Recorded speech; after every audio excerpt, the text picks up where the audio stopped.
Well, Mark, members of the SoFast task force made that arrest in Tipp City this morning. This case was unusual because police had to initially decide even if they had a homicide on their hands. The call came in as a suicide, but once police got there and they talked to the people at the scene, they learned that something was wrong, and we spoke with those same witnesses today.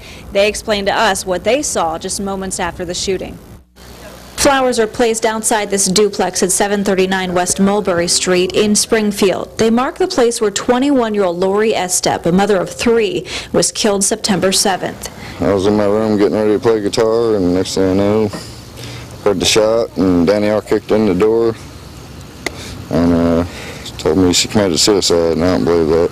Estep had been shot in the head, and despite what her boyfriend Dustin Hatfield said, her friends and neighbors say they knew what happened.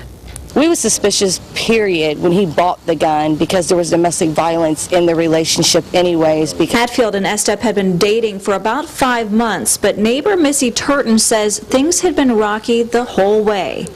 She talked a lot about him hitting on her in places where we couldn't see the bruises, the bite marks, and things like that. So we knew there was domestic violence, but Lori would ask us not to say anything or do anything. Yeah, I come over here asking Reese, don't tell him it's my gun. Please don't tell him it's my gun. I'm like, dude, you just shot one of our family members and we're going to say it's not your gun. Hatfield is charged with reckless homicide, tampering with evidence, having weapons under disability, and drug abuse. I'm not sure exactly what his statements were to investigators, but I do know that he admitted to producing the weapon and abusing drugs at the time he was in possession of that weapon.